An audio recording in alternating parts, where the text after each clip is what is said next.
Welcome to Backstage with Becca with special guest, Izaiah Harris.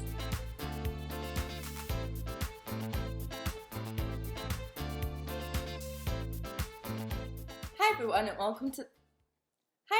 welcome to this episode of Backstage with Becca B. On this episode, his resume includes New York City Center's Artist at the Center, Riverdance, The Tap Dance Kid, and After Midnight. Currently, you can catch him on the national tour of Funny Girl, where he plays tap dancer extraordinaire Eddie Ryan. Please welcome Izaiah Harris. First of all, how are you doing? And how's life? Obviously, life is exciting right now. It's super exciting, and it's so much. I keep on saying this. I feel every single emotion every single day because I think that there's a happiness and excitement and sometimes the normal self-doubt or something like that. And then there's sometimes like things that I don't understand.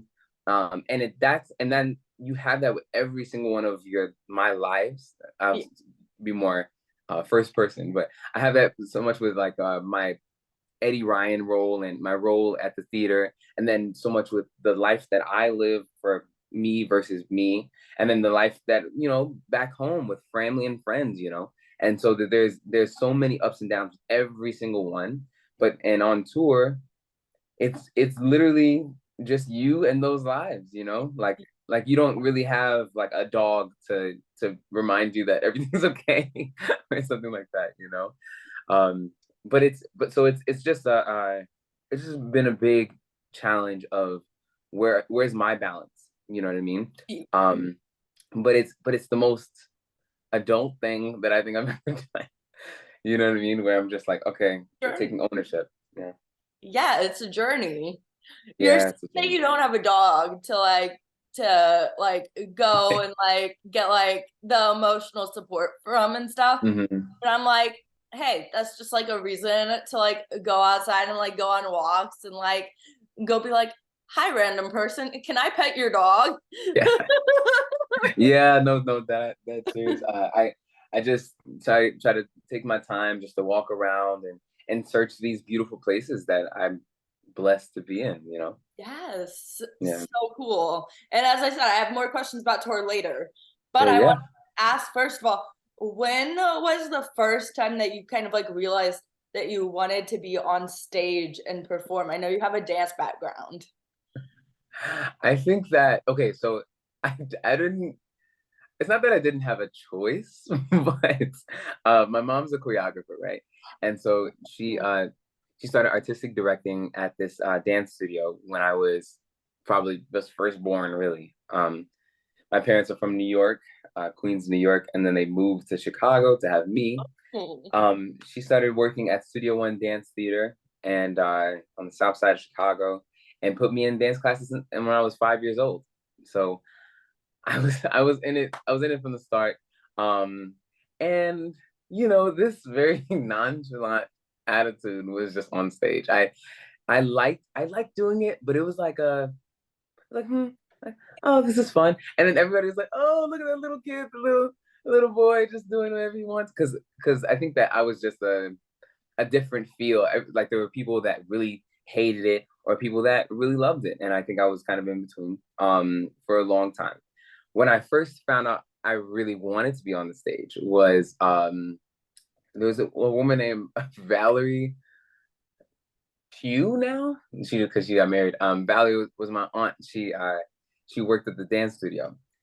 And since I was in the dance studio since I was 5, I was always, practice. I was always there, but I never really practiced as much. Senior year of high school, one day I was in there and I was like, you know what? Okay, maybe I'll put some effort into it.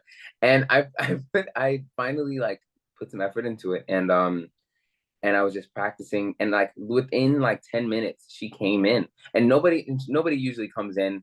Like if they do, it's like a lot of people, and we're working on the big dance, and it was like a different come in. Like she heard something, and she said, "Oh, that was actually really good," and she walked out.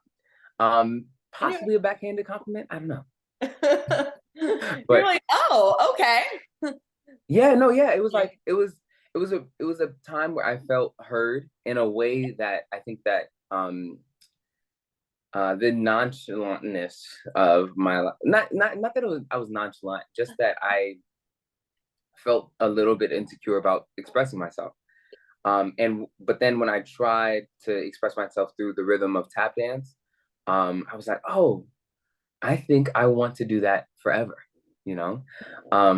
And I kind of knew beforehand, but when I really put myself into it, when I took ownership of it and decided that I want to say something, and when people heard it and kind of said something back, I was like, that's the connection that I want. And It's yeah, it's fulfilling to like have people like appreciate the talent. yeah, it really is. It really is. So that's exactly what it was. That's exactly what it Yeah. was. And I feel like there's a difference between like enjoying some, well, I mean, if you enjoy something, you enjoy something, but there's like a difference between like when you're a kid, you're doing it because like it's a hobby and Yeah, you're having fun with it and you have friends who are like alongside you. So you're like, well, I'm gonna go see my friends after school yeah, or something and yeah. go to dance class. And then when you're when you like grow up, you're like, okay, I actually really love this. Maybe I can do something with it. Right. No, yeah, that's exactly what it is. Because Yeah. I mean, I had all these tap dance brothers, tap dance sisters. You got Kahari, Devin, Malik, Jordan. These are all just people that are kind of You see get this close later. to They're gonna be them. like, yeah, close with them, and then life takes us where it takes us, Yeah. and and throughout it, I still just remember that these are the people that I grew up with, and then but now it's just I take it where I take it. Yes. Yes. What Mhm. is it about tap dancing that like you love the most that stands out to you that's like nothing else? I think that okay, so uh, I love singing, and I don't know why I started off the question about tap dance like that, but I think that I love singing. I found out I could express myself through singing before tap dance. I like I was listening to Usher and Michael Bublé and all these people. Yes. Uh, I don't know why it's always those people, but basically what I'm trying to say is that gave me an outlet of my heart and my spirit. But then when I got to like my senior year of high school, uh, and I realized I didn't work out. I didn't have like a physical something um outlet. And I did tap dance, but I didn't focus on it. So it wasn't one of my if you don't like try, then it's not, you know what I mean? It's Yeah, yeah. yeah. Words. But tap dance gave me uh a way that I could that I didn't have to speak. I just I expressed myself without words, um, in loud, sometimes rambunctious ways, but sometimes soft ways, and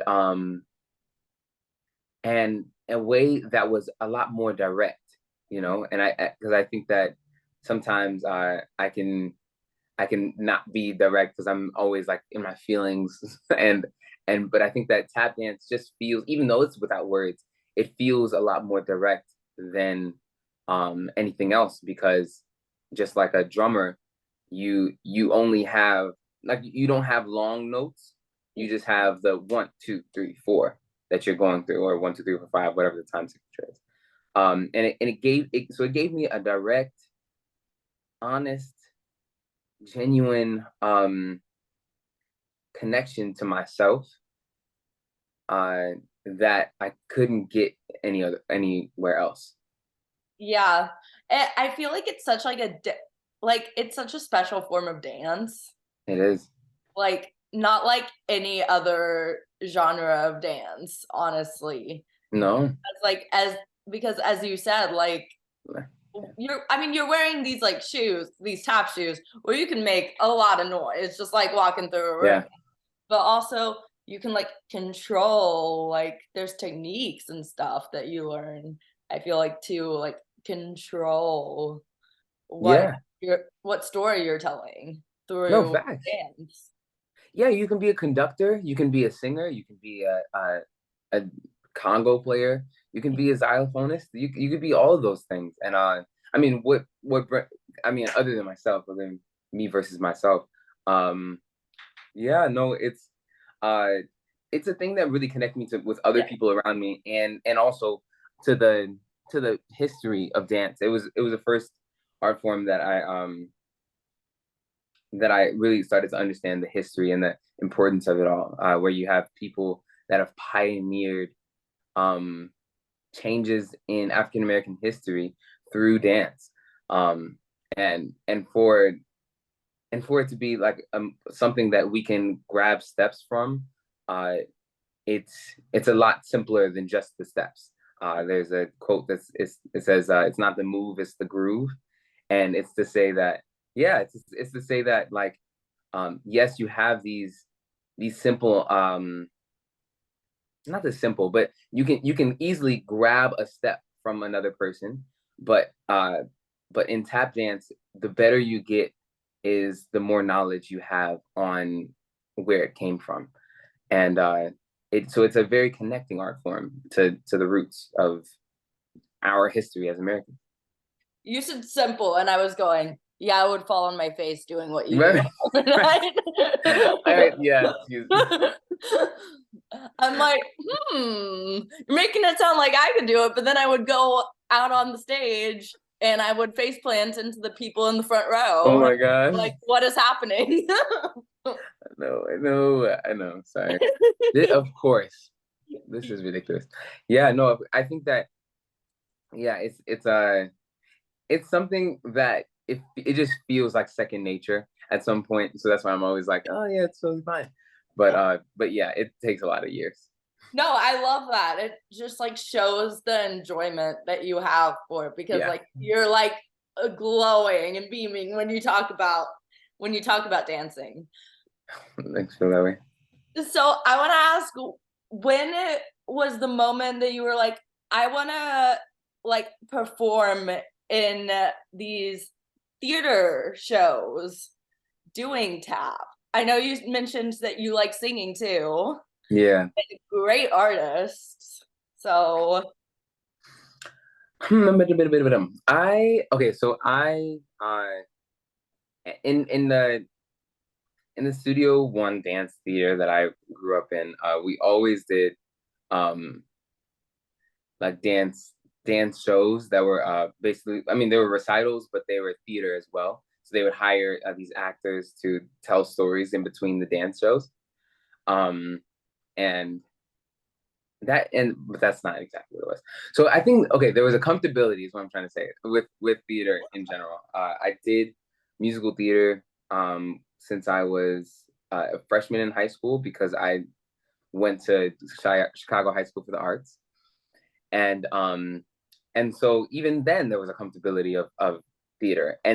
But once I got to musical theater high school, I realized how connected tap dance was and how connected singing, like the art of singing, was to musical theater culture. And then I found out that musical theater culture is a whole different culture. oh my So god, yeah. yeah, it really is. And um, so when I found out I wanted to be on these stages is when I started to understand these art forms individually, singing on its own, acting on its own, dancing on its own, musical theater on its own. Um, and I once I understood them more, I found places where, like, let's say uh nicely, I was just listening to Guys and Dolls, and how you have this character that kind of wants to do better, but then also kind of doesn't, and then also like God is telling him to sit down, he's rocking the boat. um but basically just all this stuff is was it was just me finding myself in these different art forms. That's what it was. and I just said I want to do it more, and now I'm here. Yeah, I mean, and how cool is it to like kind of like you can be like, hey, I'm a triple threat. It's cool. It's cool. It's cool. Hey, Yeah. accurate, because you're doing all three on stage right now, every night on a tour. I mean, Yes, ma'am. honestly, I would say quadruple threat because you're able to tour while doing all this. That's a whole nother set of skills right there. Oh Yeah, it my really is. goodness. Like, Yeah. I can't imagine. Like, you have to have a routine to keep Yeah. energy up, keep stamina up, and That's what be they say. able to get on stage every night. Yeah. No, yeah, you really do need it. And like I said, like scheduling is a skill in itself, organization is a skill in itself. And I think that like there I have this humidifier, and the the earlier I can put up and set up the humidifier throughout the week on tour, lets me know how organized I am that week, because You're like, this is because I gonna need be a to good week. clean. You said what? You're like, this is gonna be a good week if I can set it up early. Exactly, exactly. If I smell that lavender in the air, that means that the room is clean, because I have to clean the room and then I put up the humidifier. That's like the final thing. But yeah, like it's a skill in itself, but Oh my God. something learnable. Yes, I Um, can't. I mean, I can't imagine. Before I get into Funny Girl, I'm interested in Riverdance because I saw it on your resume, and I've heard a lot about it in the past couple of years. I actually don't really know what the concept of the show is. So can you explain what the concept of the show is, and what made you want to join that production? yeah. So I didn't know too much about Riverdance beforehand. I actually joined it because a good friend of mine, DeWitt Fleming, uh, added me to the email. But no, he got me in touch with somebody out there, Padraig Moyles. Actually, I think I'm saying his name wrong. But the point is, this amazing guy from Ireland, who actually was in Riverdance, ended up becoming good friends with another tap dancer that was in Riverdance before, and he connected me throughout the whole thing to a residency in Dublin, Ireland, at the Gaiety Theatre. Um, and so this show is basically, it's about the history of Ireland, and that's why it has so much Irish pride. And it takes it through a couple journeys of this guy falling in love, and this guy kind of just showing his his way of life throughout the world. And that's why you have in the first act you have a lot of things that happen just in Ireland, and kind of just events that go on regarding the main character, the love interest, and then a lot of his friends and her friends and stuff like that.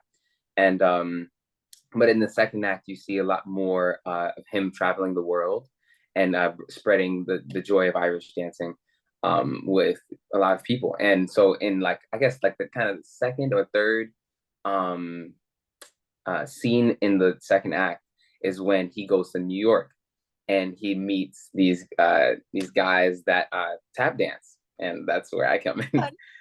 And so then he meets us when we're just tap dancing. He comes up, and then we kind of basically share ideas off of each other. It definitely is in the Irish competitive spirit. And it's not exactly competitive in a way that like brings the other person down. It's a way that's like, this is what I got. I'm proud of it. And Yeah. it's almost underlyingly like encouraging, because I learned to believe in myself a lot, because they like off stage.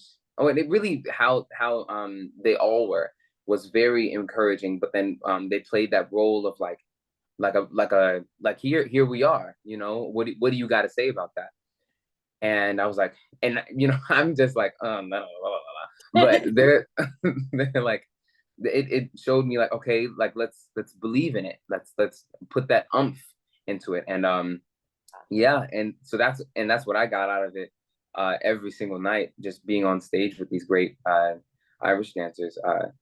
And throughout the show, the main Irish dancer, he goes from New York to all these other places, and he actually meets a flamenco dancer, and a couple other dancers too.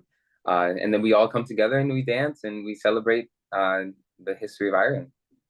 See, I need to see this show because I feel like there's not enough shows that like simply go into like appreciating just dance. And I Yeah, can't dance, but like I love watching dance.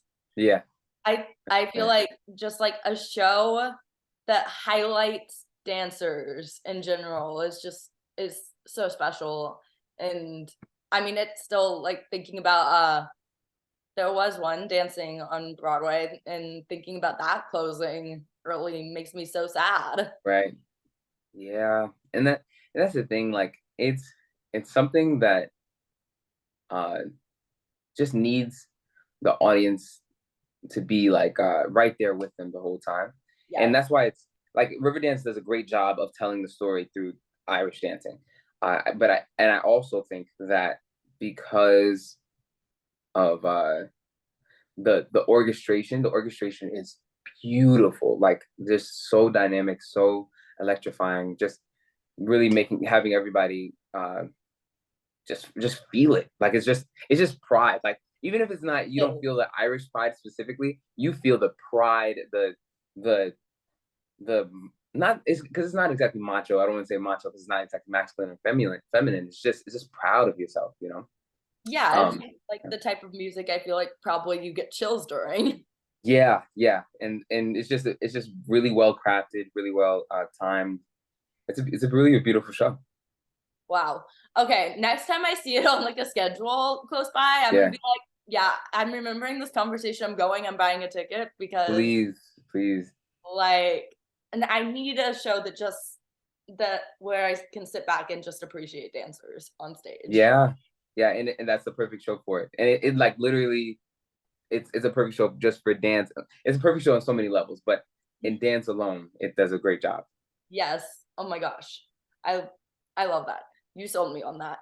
So currently, speaking of dance, you're on the Funny Girl tour where you play Eddie Ryan Yes. and kind of the tap dancer extraordinaire in the show. Definitely. So, what was your audition process like for the tour of Funny Girl, and had you seen Funny Girl before? No, I seen parts of the movie, but when I started auditioning for the show, that's when I actually seen the actual movie, and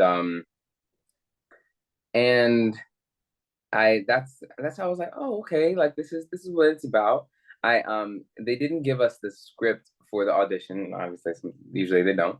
I mean, but like they gave me like the part of the script, not the whole script, of course. Yeah. So I got like the scene, the show, like Who Taught Everything She Knows, and some small little acting scenes in between. Um, so I was doing some show. I was doing a show from Kaleidoscope Entertainment. No, is it that show? Yes. About called Lady Valentina's Emporium of Excess. And yeah, it was a That's a very mouthful of a title. mouthful. But it was a mouthful of a show too. A brain full of heart full. It was kind of like it was a cabaret show meant for cruise ships. Yeah, it was meant for cruise ships, and it was just one of those shows to to showcase a lot of different people's talents, and I had a part on there where I was like tap dancing. So when I was leaving that last show, I got a message saying that you got a call back for the national tour of Funny Girl, and actually context, I auditioned for the one on Broadway in 2022 and early 2022 when it first was auditioning, Yeah. and Ideli actually reached out to me to give me like a chance to do it, and it was like I ended up like reading. I ended up doing a little like ensemble work. I ended up singing for them. But they went with Jerry Grimes, absolutely great tap dancer. Fast forward, I get that message, and then uh, after that, I did that callback. I waited months. I was thinking, oh my gosh, is it gonna come? Is it gonna come? I don't know if it's gonna come. Um, and then I was doing a show at New York City Center with Ayodele Cassell, where I got the Iconic. I mean, yeah. that's iconic to have on your resume, New York City Center. I feel like It's everyone is like rushing to buy tickets for those shows. because So it's short engagements too. So I'm such a freaking long storyteller, but I love it. it's so I it don't so I'm glad it's accepted here. I so then I was doing a show with Ayodele Cassell, and it was the last week of that process, and and at the end of the week we were having um the actual shows, and we had three days a week for that, three shows for that week. Um, and so on Monday, I got another email saying that they want me to come in for a callback, and and that's when I started thinking about it. I'm like, oh snap, am I even gonna do it? Because it's like they're saying it's a whole year, but I didn't even do the callback yet. So then that last day was my callback, my last callback, and but then that night I had a whole show. So I was like, I told them on email, I was like, okay, well, it's okay if we can just do it at 10 a.m. or I think 11 a.m. And they said, oh, it's totally fine. And I went in for that callback at 11 a.m. and just to finish the show later. fun. Oh my gosh. Wow. And that Yeah. fact, so they remembered you Yeah. like beforehand from before like from when they were casting the Broadway, Yeah, they did. which like how I mean that tells you like that you went into that audition room and they were like, "Oh my gosh, like even if we don't cast him right now, like we need to write his name down somewhere." What an honor, honestly. Yeah. Yeah. I didn't realize until afterwards that they still wanted me because I mean, first of all, I went into like the callback audition, and when I don't think I don't know if it was like the initial audition, but it was my initial audition. So my initial audition was in the same room of Jared Grimes. And I'm thinking like, oh, okay, we'll see what happens. And then they literally had him go in, and then I went right after him. And I said, and after when he was coming out, I was like, you know what? All the bets are off. If Jared Grimes went in for this role, I don't have anything to work with. Not that I don't have anything to work, but I Yeah, don't have the stakes are low because I think that they're gonna cast him, and so I can just enjoy this audition. And but we then did. later on, I found out that I actually did do really good. So it was one Hey, of those. it's because you enjoyed the audition that they were like, the energy's infectious. We need him in the show in some way at some point. Yeah, But like, I feel like Eddie Ryan's character is all about like infectious energy on that stage. yeah, it really is. It really is. Entire So time. I'm glad they saw that. Yes. So, what was your reaction like when you heard that you booked the role? And what was it like stepping into the rehearsal room for the first time for the tour? Because like you get to meet the whole cast at once. Yeah. Oh man. Okay. And then this is where I stopped in that story. So, in the New York City Center show, the last day of the show, I was like nervous because I was like I just want to make sure I get every single show perfect. It's Ayodele Cassell, so I'm just trying to make sure I have to do a good job. But then I had the audition in the beginning of the day, and so, and I think it was another moment where I was like, not that this is not my purpose is right now is not to like yeah, this is what it is. My purpose right now is not to like over exalt myself and break my back trying to make them like me. I just want to show what I have and let it be there. And so that was my motivation for that callback as well. And so because I have a whole show later, so I'm like, well, okay, so I'm gonna warm up, of course, and I'm gonna go over my lines, of course. But here's what I have to give right now. And I'm gonna try I'm gonna be here, and then I'm gonna go. So it was a bit it was a I didn't put a lot of pressure on myself for that too. I did the audition. When I went inside the audition room, they were like, "Oh, I remembered you from the show. You did a great job yesterday." And I said, "Oh, thank you so much." And so when I did that, when I got through with that, um, uh, I just had this feeling. I was like, I think I got the show. And then they were like, well, that's all we needed to see. Thank you so much. And Michael Rafter was like, thank you so much. Da, da, da, da. And I shook hands with everybody. Thank you so much. Da, da, da, da, da. I left. And I got in the elevator and I took a video. It's somewhere. But I took a video of myself and I said, I think I got the job. I think I got the job. And so after that, I called my mom and I was like, I think I got a job. I think I got a job.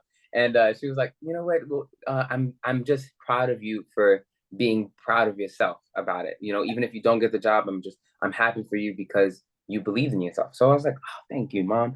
And you know what? It is what it is because I'm here.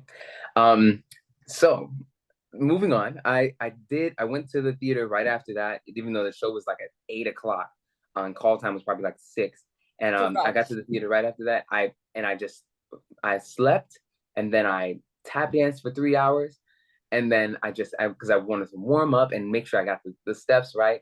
And then I was talking to my friend and I'm like, I don't know if I can be gone from New York for a year. And he was like, no, it's fine. Like New York is always going to be here. It's fine. I was Yeah. like, you're right. So if I do get the job, I think I'll accept it. And then that was the moment I was like, okay, I don't think I'm gonna do it if they give me the job. Fast forward again. I later on that night we are circling up for like the last show, and so everybody's like, hey everybody, everybody like hugging each other and thank you for this process, thank you for this process. Then Ideli's like, all right, everybody, quiet down. Thank you so much for being here. I'm so happy that we did this. This has been Where We Dwell has been something on my mind for a long time, and I'm glad I have this cast with us. Everybody claps. Then she looks at me, and she's like, Isaiah, what did you do earlier today? And I said, oh, I just auditioned for Funny Girl or whatever. And then she was like, oh, okay, cool. Obviously, she knew exactly what it Oh my is. gosh. So she's like, oh, that's cool, and building up all this tension, and I'm just like, You're like, what's happening? and then she says, you know what?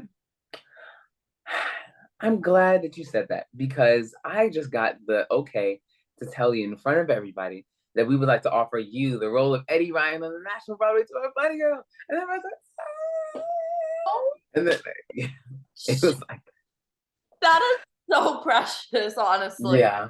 I was like, oh my God, what the heck, what's going on? And I'm still trying to be focused. I literally just freaking tap dance and I'm trying to make sure I do the show. Crying. But it's like, wow, that was like, it was just a beautiful moment because she just, she gave it to me that same day. I found out that I'm going to be on a tour the same day I'm finishing one of my favorite tap dance shows that I've ever done, from one of my favorite tap dancers. And so I didn't cry that second, but in between the shows, because I was focused, in between like in between the acts, I cried. I sat down and I prayed. But then the next day, I cried so much. I cried the whole day.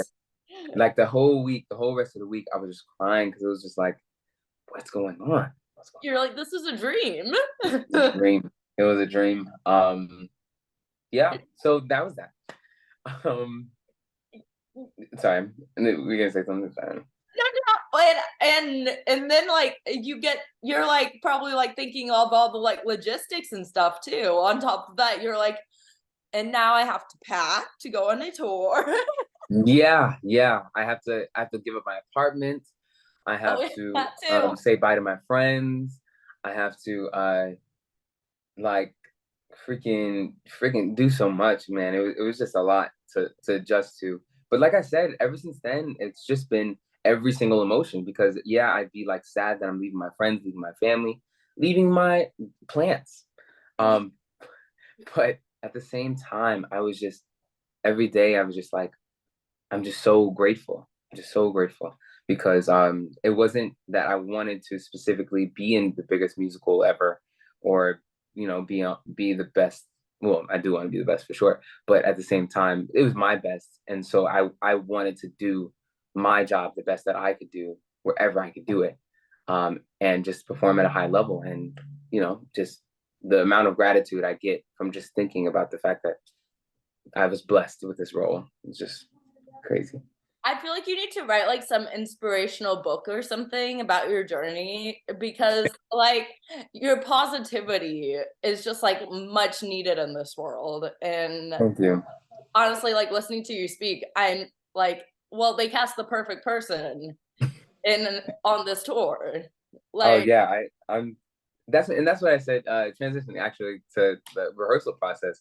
Uh, I just I just mm, I just take this sort of positivity to a level of it feels a bit naive sometimes, but at the same time, it's like I'll catch myself if I need to, and just but I'm just here to brighten the mood any way I can. And so in the rehearsal process, I met Stephen Mark Lucas, who is actually um, what was my first dressing room mate, and so we got to like hang out and stuff like that. Like before we actually got to Providence, we were just like talking and like whenever we would interact, he would be like, I cannot believe that they found the perfect person for Eddie Ryan because right. you are literally Eddie Ryan. Like the Yeah. epitome of yes. Yeah. Yeah. So it was just and the rehearsal process was just like that. Everybody saw such beauty in each other that it just made everything so smooth. And I think that even with all the controversy the show has brought in, um, we all were just there to support each other every single step of the way. And it's just full of people that really care about what they do. So it was easy to find joy in not only the work but also the community. Yes. Yeah. And I mean, were you all like prepared before all the articles came out? Did you all know when they were dropping like the announcement and stuff? Because I feel like it was just like everyone in the Broadway community was like just waiting for the announcement for the tour. They're like, it's coming up, the tour's coming up, it starts soon. When is the announcement? And Yeah. I mean, it was big. It was huge. It was huge. Yeah, we a lot of people knew beforehand, but the audition process took so long. I mean, I guess it took a long time in the bigger grand scheme of things as far as like the casting directors towards the actual like people of the cast. Some people were easy, some people were harder.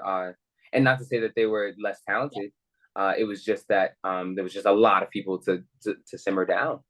Um, and so I think that's what delayed it for a long time, or made the tension rise a lot because there's so many people that were considered for the roles, and so it was a nail biter for some, but but we were just hopeful that the Funny Girl cast is going to be what it is, and it's actually 10 times better than I ever could have imagined. Oh my gosh. I mean, I can imagine. Like, they're not gonna slack casting that.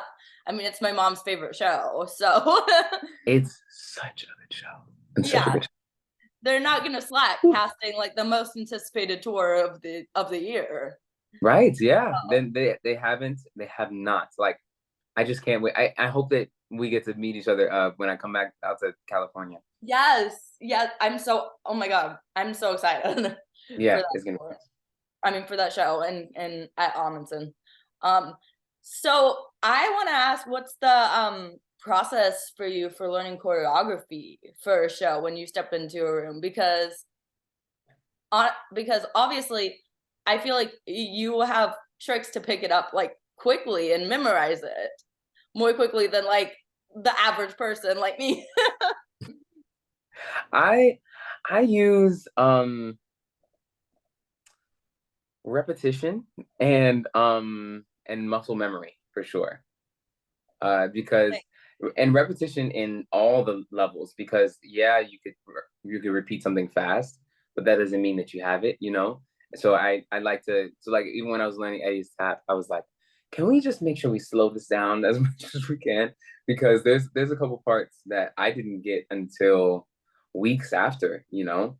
And yeah, I could do it, but it was more so like, this is, you know, when you're doing a show for more than like 400 times, you want to make sure that it's in your body. Yeah. So I just repeat as much as I can, and like slow too fast. Like yeah, you can do it fast, but first, but it's just not going to be as helpful as you doing it slow, because you're going to understand exactly. Like I said, it's just, tap dance is such a definitive art form that that like you should know what the structure of it is before you add the dynamics and the feeling to it. And then definitely muscle memory. So like after you do it so many times, then you need to lay back on your muscles and let them express how they want to put the dynamics of, this is a loud sound, this is a soft sound, and how it feels to put my arms here when I do that one step, or you know, here, whatever. Yeah, I do gymnastics, and muscle memory is a real thing. Like I feel like Nice. people like take it for granted a little bit, and it's like I did it as a kid. Now I do adult gymnastics, and like the things Nice. that you like remember, that your muscles remember, it's crazy, honestly. Yeah. And then They you remember. like, yeah, and then you like put it together with like the acting and stuff too. So you're like kind of doing like the two things at once. Yeah. Then Yeah. singing, acting, yeah. Yeah. So what is that like adding adding the acting, the singing of the show?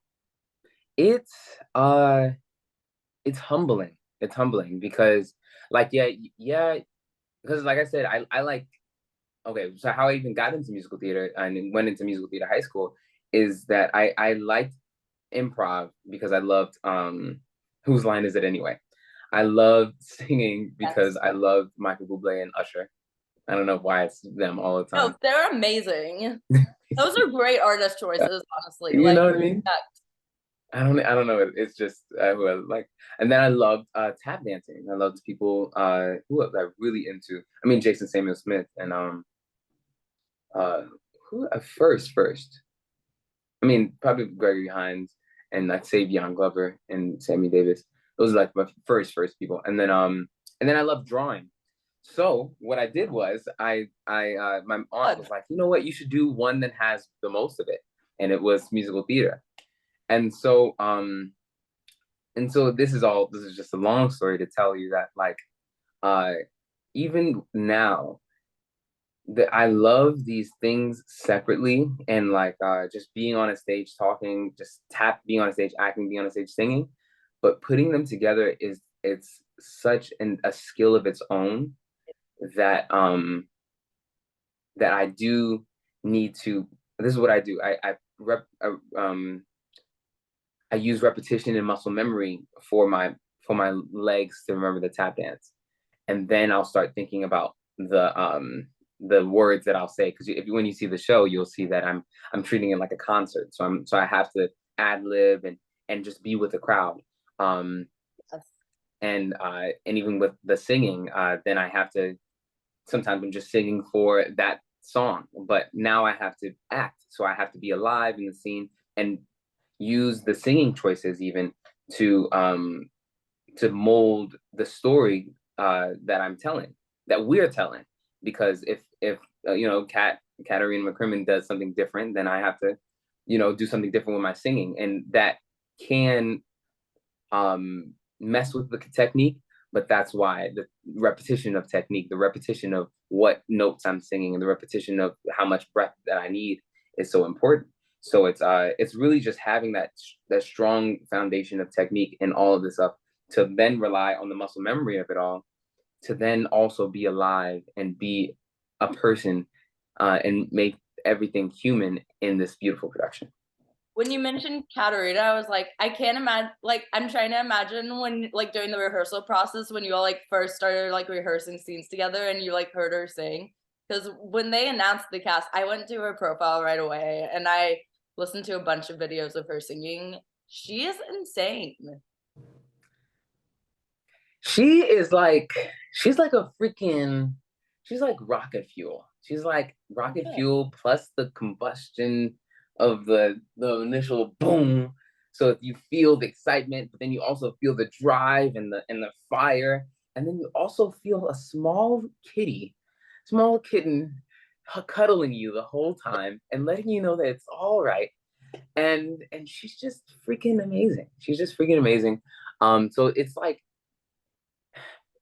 it's even more amazing, 10 times more amazing seeing her live because yes, she does have the technique, but like I said, this is a live art form. This Yeah. is something you have to really, if you're when you're good at it, it's going to be right there with you. And Yeah. Katarina is right there with you every single moment with her acting choices, with her singing choices, with her moving choices. It's just all so um charming. Yeah. Yeah. And I'm sure the reactions, like, every night on stage, no matter how many times you do it, are always going to be genuine because, like, how can they not be? How can they not be? She makes it easy for me to fall in love with her every night on stage. Yeah. Speaking of that, I want to ask, how do you make the character of Eddie Ryan your own? Because I mean, I feel like it's not that hard for you because, like, your energy is so contagious, and you're literally, as I said, the epitome of Eddie Ryan. I saw it I on like him. Broadway, and, like, you're literally perfect for the role. Yeah, it's a fun role. Um, I so even preparing for the role, I just took a time out to clean, like erase all like what I probably should have did was erase all doubt. The first thing that came to my mind, I should have did that, but it was more so like erase all the things that I think Eddie Ryan should be, or think that musical theater should be, or musical theater acting should be. And I just meditated a lot and came to the rehearsal with a clean slate. Um, and so then when I met Eddie Ryan and in reading the script and listening to the music and seeing the dancing, it wasn't like you said, it really wasn't hard for me. It was just really raising Eddie, not raising Eddie Ryan, but like finding out the small details about him and the small details that the play alludes to. The play goes through Fanny's whole life, and so then it goes through Eddie Ryan's whole life, or at least a part of it. And so I was realizing what age he's at different stages. I was realizing maybe his motivations in every scene and how yes, it's like me, but to be specific, it's like Eddie Ryan in a sense that he really respects Rosie Bryce in a way that he really respects even Mrs. Meeker and Mrs. Strakosh and and even Ziegfeld and just all these people and how he specifically feels about all these people was my biggest takeaway from this. And because, I could go the easy route of just like Eddie Ryan's Isaiah. So da da da da da. But once you get deeper, you find it's more interesting even to be more specific. Yeah. And to, Yeah. like, combine yourself in the role. Like, Yeah, for sure. yeah, you Because you're always gonna be there. It's just yeah. it's yeah. Yeah, different people are gonna play the roles differently because, like, it's different people on stage. Yeah. Like, Yeah, everyone's exactly. different. No one's a carbon copy of another, which makes live theater the best, honestly, in my opinion. Yeah, it really, really does. And yeah, we do a pretty good job of it. What's your favorite scene in the show that you're in and why? I know there's a couple scenes where like you're on stage and the audience is just in shock or applauding for you. So that must be pretty amazing. It's pretty nice. Yeah, I've so yeah, that muscle memory is really kicking in for Eddie's Tap because Yes. now I get to really feel the crowd. We're in Detroit right now, and these guys are just rowdy. In the best way. I'm saying like I love that. I love when they're like with me in the expression of how this story makes them feel. So I love that interaction. But I think my favorite scene, there's just so many good scenes. Um, I don't want to say my favorite song yet because that's gonna come later. But I think that my favorite scene is probably um, You're like all of them. there's so many good. I think okay, so it's probably Henry Street right now. It changes up all the time. But yeah, Henry Street, we get a chance to see how much love there is for Fanny Bryce in her hometown, in her home Yes. street. And we also kind of see a kind of Easter egg how Fanny Bryce, no, excuse me, not Fanny Bryce, but how Rosie Bryce and Eddie Ryan feel about Fanny's new infatuation with this guy Nick Arnstein. Um, it's the first time we start to see some ups and downs in the emotions of Eddie Ryan too, because he's really happy for her and gets a little nervous, but he asks her to dance, and it's a beautiful dance. But then he starts to get jealous, and then he starts to get like a little tuck his tail feeling. But but then he's also, I think it's also the time where Eddie Ryan is finding his pride too, Yeah. because he even though it's like really small and it's probably small for like the rest of the show really, but it still is like Fanny has a life outside of Eddie Ryan and outside of Henry Street, and and he just has to swallow that. Yeah. And I Bittersweet. and I feel like he's like definitely an inspiration for Fanny throughout the show. Yeah. Like, yeah. So, favorite song now. Definitely. Yeah. Oh man. Music that makes me dance for sure. Oh, you're Yeah. like, I connect to it. Yeah. I think that Katerina Mickerman just uses that song like a freaking like she's a magician, and she's like freaking opening a portal to pure love, pure like agony, but pure love, pure agony, but pure love. And it's just so beautiful. It gives me chills every single night.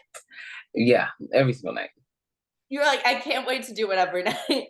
Yeah, I because we all just love watching her do that. Like she just it's really just her impeccable technique, and her storytelling is just so evident there.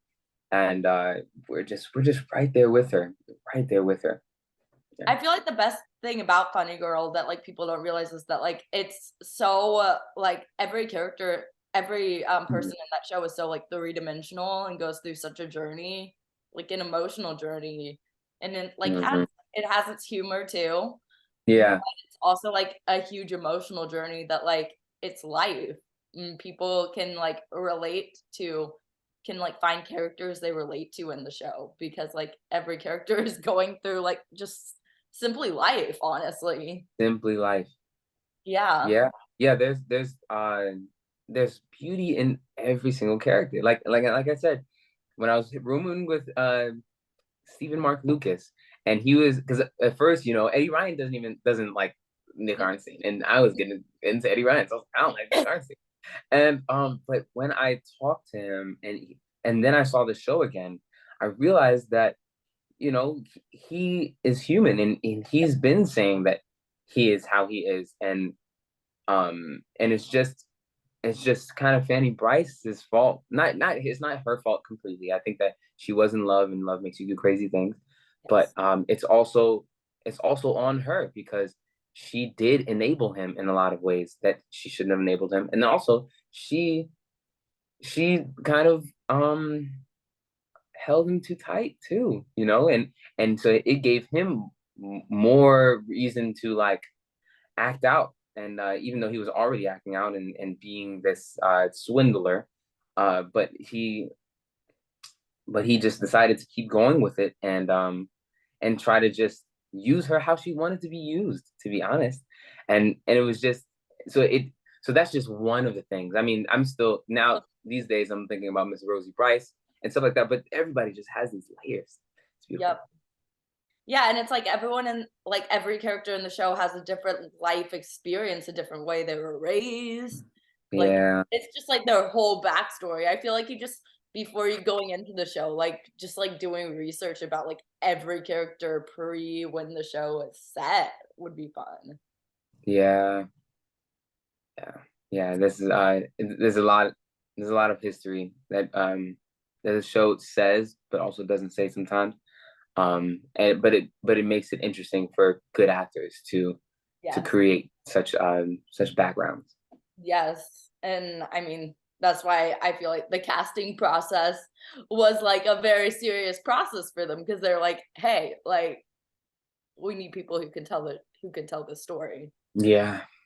So what before I get to my last Bonnie Girl question, do you have a city you're most looking forward to going to on tour and why? I've heard I mean honestly, I interviewed someone from Ain't Too Proud like last year and I think they were in Detroit at the time of the interview too and they were like the audiences here are great. They are. No, they really are. He was not lying. Like this is the first night was just like roaring.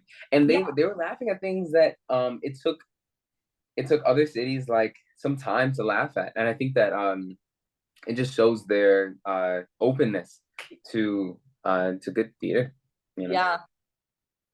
Yeah. So yeah, I think the place that I'm most looking yeah, the place that I'm most looking forward to is definitely LA. I've never been to LA. Oh, Yeah. West Coast.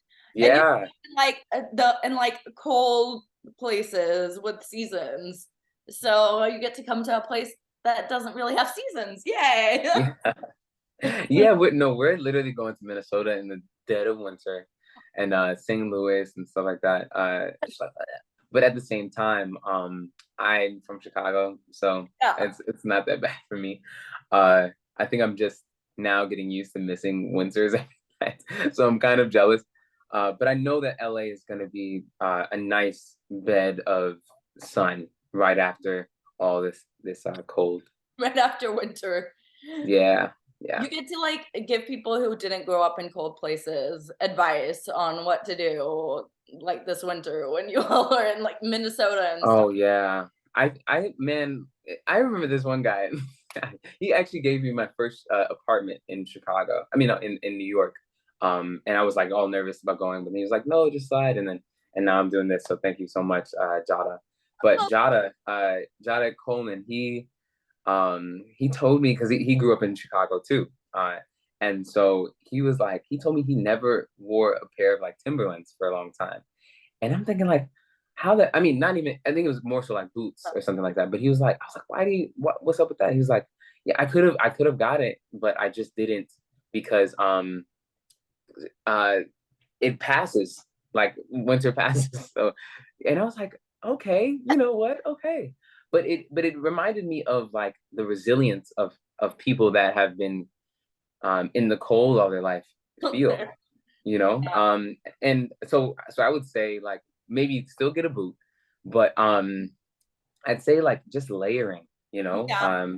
He was telling like he would used to put on two three socks, you know, with his ACG Nikes, you know, and it would just be things like that. And I would still wear boots, but I would layer as far as like underwear, shorts, maybe even long johns, then shorts, then pants. And then the same thing with undershirt, shirt, or undershirt, long john, shirt, sweater, then another hoodie, and then a jacket. It's like, That's how. yeah, it's like preparing to go skiing. Yeah, no, literally. And that'll save people a lot. From frostbite.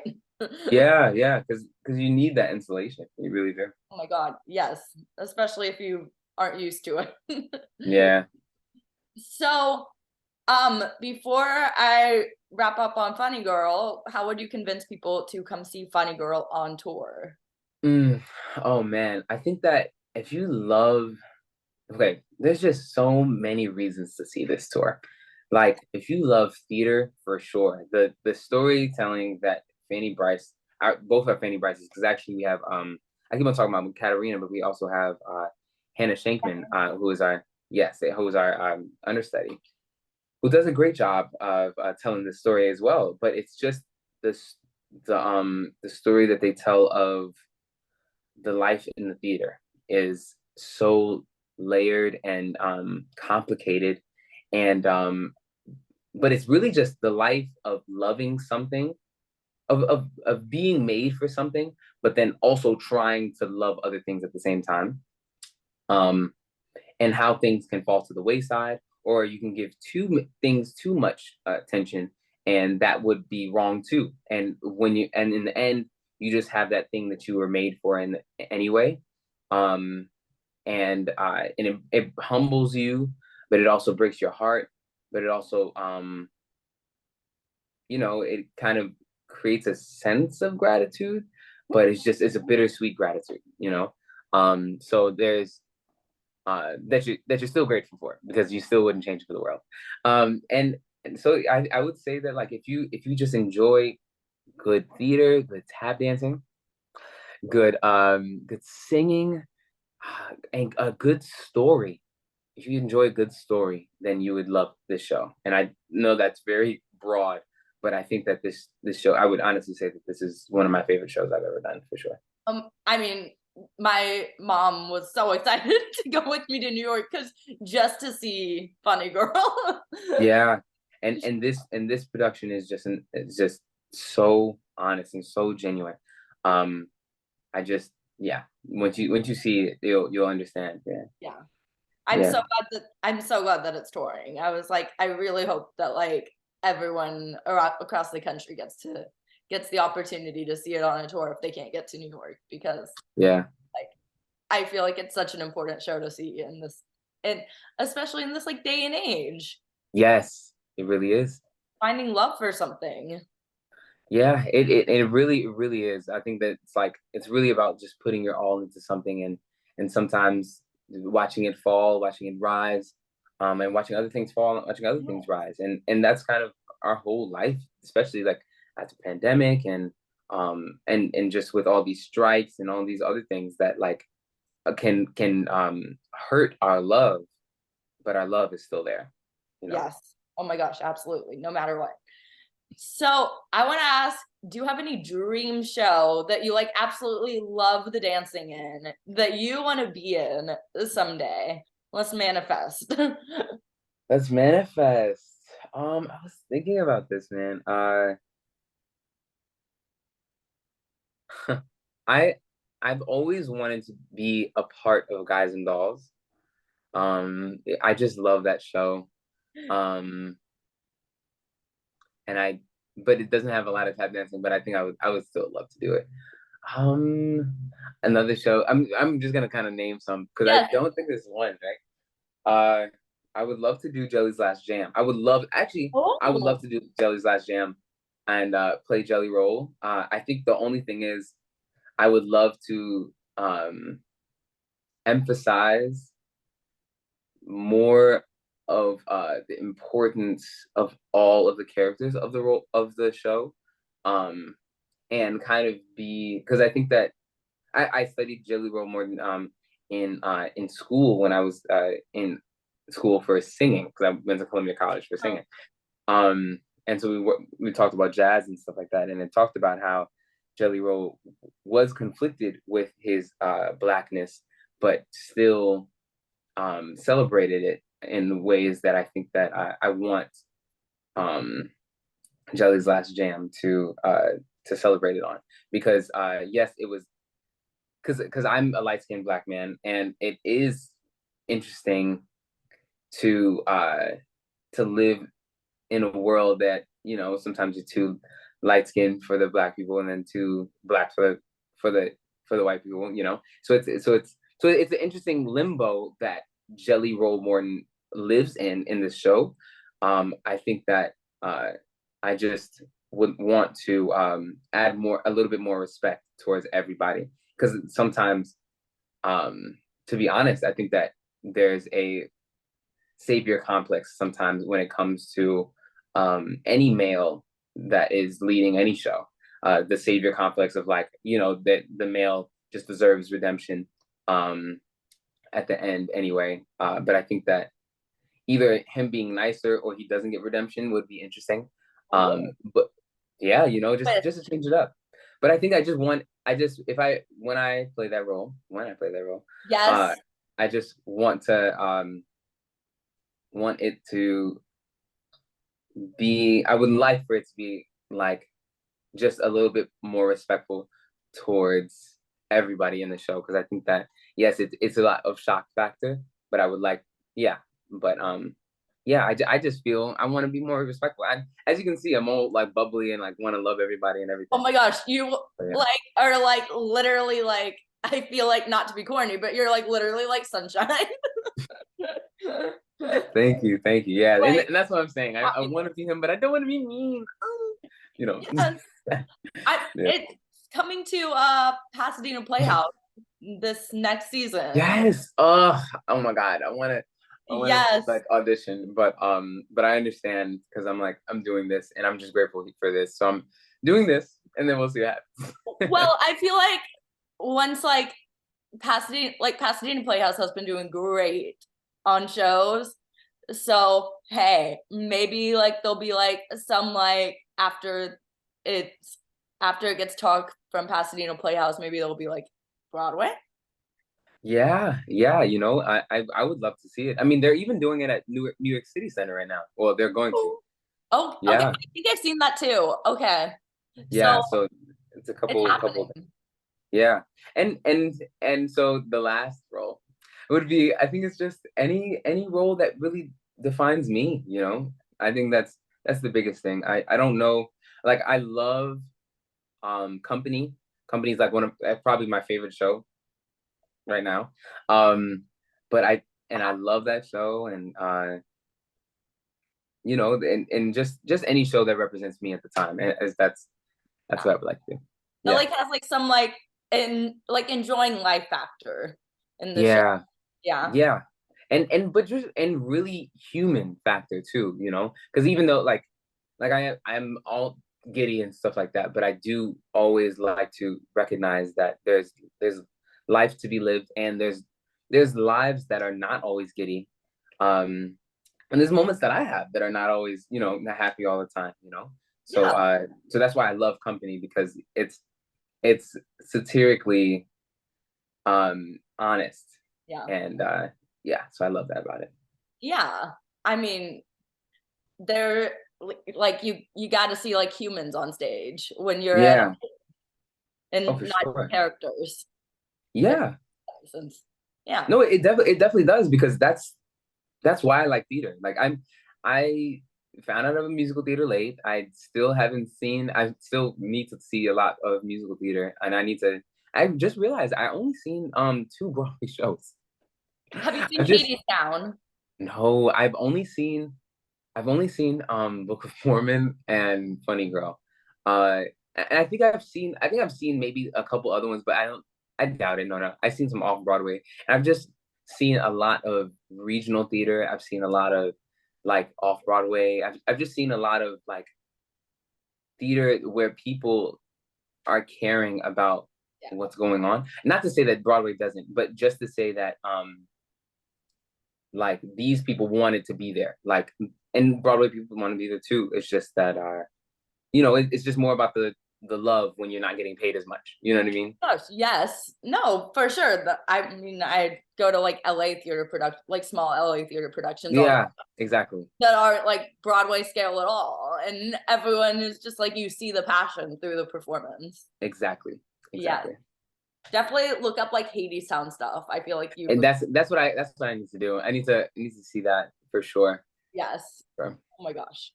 So before I ask my last question, where can people follow you on social media to keep up with what you're doing, to keep up with your tour life, see like yeah.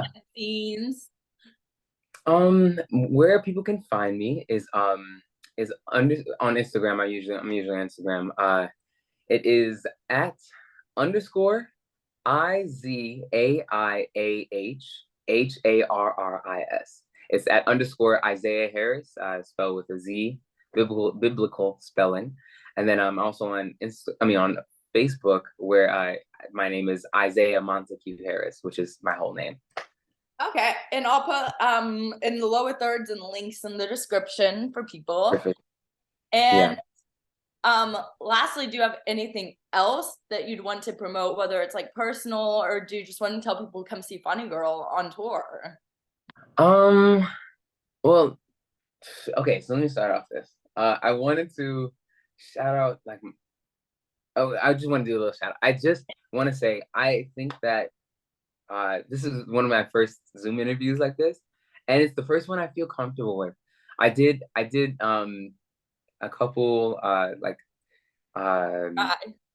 like TV interviews for like local stations in Providence and not Detroit and Grand Rapids, but I was so nervous and I I was like trying to tell stories and I was like oh, but as you can see I'm like it's just like a whole journey and if I don't like stay with myself I'll just like overthink it.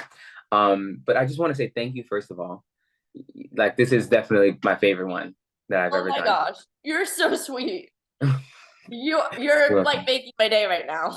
Of course, yeah, no, for real, yeah, like for real, like you give it such a beautiful atmosphere that I feel like I can really share That's when the I goal. That I mean, when like I started this during the pandemic, and I just wanted to talk about theater with people. So that's when it started. I yeah, did see it was like a couple like 2 years ago, but I didn't know if it went further than that. That's yeah, it was beautiful. like I started during like 2020, and I was like I want to talk about theater and art, Congratulations. and Congratulations. it's wonderful. Like just hearing people's passion. Yeah, well, this is what I'm here, and I actually started looking at some people, and I didn't know about some people, but now I know about some people because of you. So thank Oh, you. Yeah, yeah, yeah, that's also the goal. I love yeah. to like watch these and be like, I need to like go and support these people on stage, no matter what they do. Right. Yeah. Yeah, no, and we appreciate that. We appreciate that. Um, yeah, well, I also want to shout out these people that have taken me here, like Ideli, Dre Torres, Jonathan Timpanelli, Sean Spencer. I mean, just all the, I mean, Asante Willis. I mean, these are all people that like, all right, in between the world of art or just doing these amazing things that believed in me. Um, and there's so many names that I haven't named, especially my parents, love you, my mom and dad, um, my brother, my sister, my family, uh, and then um, I think that if you follow my Instagram or my Facebook, I plan on like starting to express myself in more ways than just these big shows. So I want to start doing like just content in any way. So following me there would be perfect. Uh, and then um, and then come see the show. That's it. Come see the Yeah. show. This show is incredible, and it's definitely some of my favorite work, my best work, I think so. So yeah, please come see the show. And I'm gonna put the link also to the show to like where people can buy tickets for the tour and like see the Perfect. schedule for the tour in the description too. So people Yeah, know yeah. when it's coming close by to them. Yes, yes. That'd Yes. be great. Oh my gosh. Well, you like literally made my day. You same, So same, same to you. thank you for coming on and talking with me and sharing your passion for performing. Thanks for watching this episode of Backstage with Becca B.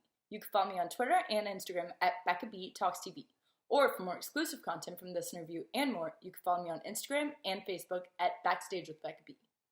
Make sure to subscribe to my channel and like this video, or if you're listening on Apple Podcasts, go ahead and give me a 5-star rating. Thanks for tuning in, and I'll see you guys next time.